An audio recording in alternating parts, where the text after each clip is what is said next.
Este video es basado en las teorías de tres autores, Peirce, Saussure, Barnett, con el fin de relacionar la semiótica con los estudios de la comunicación. Saussure empieza definiendo el signo lingüístico con los conceptos significante y significado. El primero hace referencia a la imagen acústica y a la imagen que se nos viene a la cabeza del concepto causado por sonidos con sentido lógico. Y el segundo es el concepto que se viene de esa imagen acústica.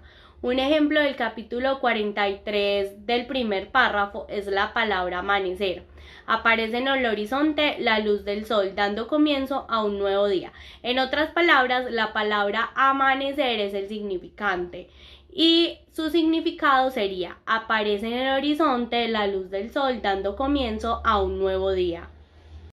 Otra de las afirmaciones de Saussure son las relaciones sintagmáticas, que son una composición en presencia de otros elementos lingüísticos y se dan a través de los elementos sucesivos de un enunciado que está presente. Se relacionan expansivamente unas tras otras según el orden posicional de los elementos de un enunciado.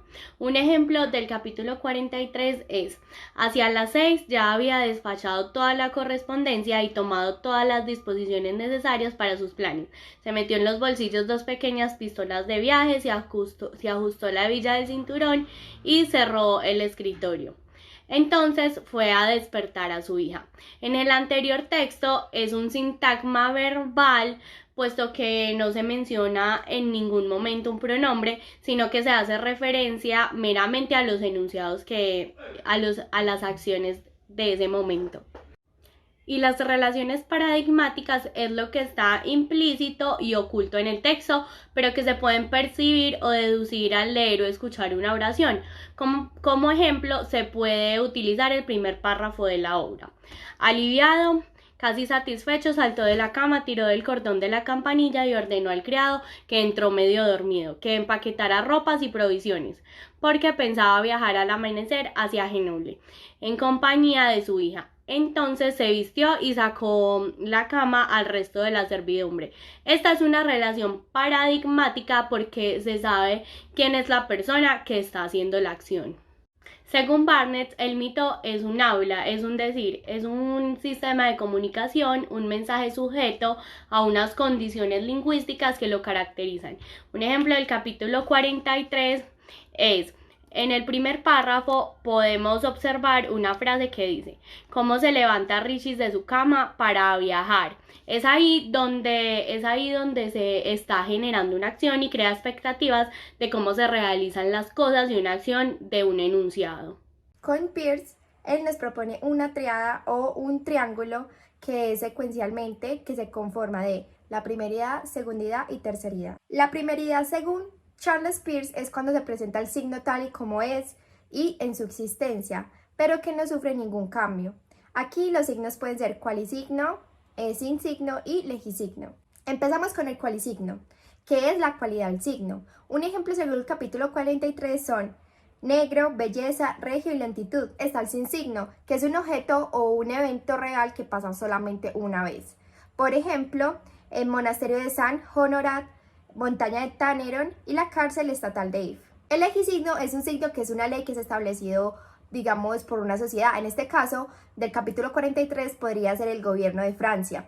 Entonces los ejemplos son matrimonio, ofertas, deudas y residencias. Después de ver la primeridad se pasa a la segundidad, que es cuando el objeto o el signo ya está relacionado con otro. En este caso son signos de la segundidad: ícono, índice y símbolo. El ícono es un signo que existe gracias a sus peculiaridades.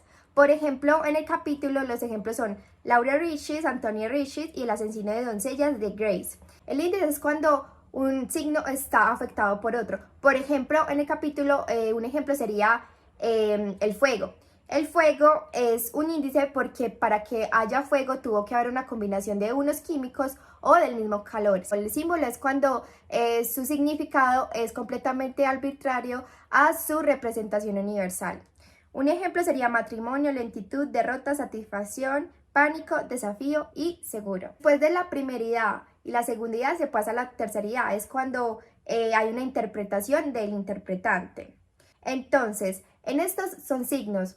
rema, desisigno y argumento. Los remas son palabras que dan información, pero que cuando están solas no se entienden. Por ejemplo, mismo, espera, favor, todo, dentro y menos. Por otro lado, también nos encontramos con el desisigno, que involucra los remas y que dan como un juicio de valor. Los ejemplos serían: aliviado, casi satisfecho, saltó de la cama, tiró del cordón de la campanilla y ordenó al criado, que entró medio dormido, que empaquetara las ropas y provisiones. Para terminar, el argumento es una explicación lógica que puede ser del desisigno. Se da de forma inductiva, que se da de lo particular a lo general, deductiva, que es de lo general a lo particular, y aductiva, que es de lo hipotético. Un ejemplo de lo hipotético según el capítulo sería: solo intuían de una manera muy vaga que habían visto por última vez a la hermosa muchacha de cabellos rojos. Presentía que Lawrence Ritchie estaba perdida.